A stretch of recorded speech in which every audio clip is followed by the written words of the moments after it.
Hello, this is Abbott Austin talking to you about the Structured Life Movement, where we use structures to help us to grow in holiness. Notice that if you're serious about becoming, let's say, a good athlete or a good musician, you make arrangements in your life. That is, you arrange things in your schedule, you arrange your activities so that it will help you to reach this goal. The same is true with becoming holy, becoming a better disciple of Christ. You need to make arrangements in your life, in your schedule, your activities. Make arrangements that will help you to grow in holiness. To use the examples I mentioned, notice that if you want to become, let's say, a good musician, then you're going to make arrangements in your life. So what are you going to do? You're going to arrange your schedule. You have enough time to practice. You need to have time to play the instrument you're working on becoming good at. You also have to study. Make time to study and then do that, right? To learn what are the best techniques and so forth. Think then too about becoming a good athlete. We know good athletes have to train, right? They have to condition. So what does that mean? That means they're going to put in place a workout regimen, right? They're going to follow this workout regimen regularly, faithfully. Sometimes they put in diet regimens as well in order to improve their performance. Right? So what they're doing, they're making these arrangements and their structures they're following. They're putting in place structures that will help them become good athletes, or in the case of musicians, good musicians. Let's apply this to our efforts to grow in holiness and become better disciples of Jesus Christ. We can look here at three areas that Jesus himself mentions. He mentions them in the Gospel of Matthew chapter 6.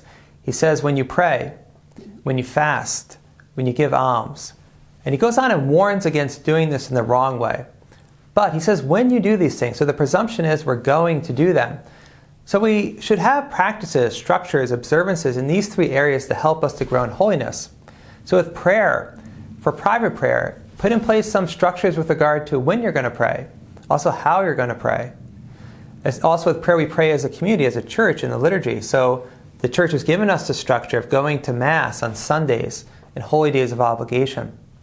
There's also fasting. And here we can think of self-denial in general.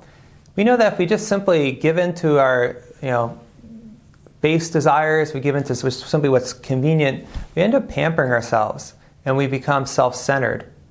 So put in some structures, some practices to help you not to do that, whether it's denying yourself some food or a certain kind of food or some other comfort, whatever it might be. Perhaps it's not food but something else.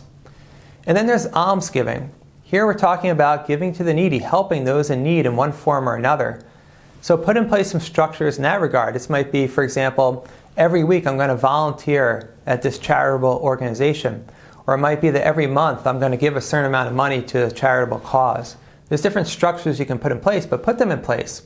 So if we do that in these three areas, and we do it correctly with the right spirit, it will help us to grow in holiness and become better disciples of Christ. So when we have put together these structures, we've arranged these structures, practices in our lives to help us grow in holiness, what we're doing is we're in a way putting in a rule of life for us to follow, at least certain elements of it. And this has to do with what the monastic tradition speaks about in terms of balance. Right? So this is something that St. Benedict, for example, the founder of Western, or the father of Western monasticism, is known for, balance. When we think of balance, we think of things like don't go too far to this direction, or don't go one extreme or the other. But really, before you even do that, you have to put in place certain practices or structures, this rule of life, if you will. And it's then, once you have that in place, you want to make sure that that is not being too rigorous or too lax, right? But we need these things to help us, these structures to help us along the way. And so I think that's a very important thing to look at. What am I going to do in my life? What kind of arrangement, what rule of life am I going to put in place if I am serious about growing in holiness? If you're interested in learning more about the Structured Life Movement and receiving materials to help you implement this in your spiritual life, please subscribe to this channel. Also, see in the description a link to follow in order to sign up for emails with more content.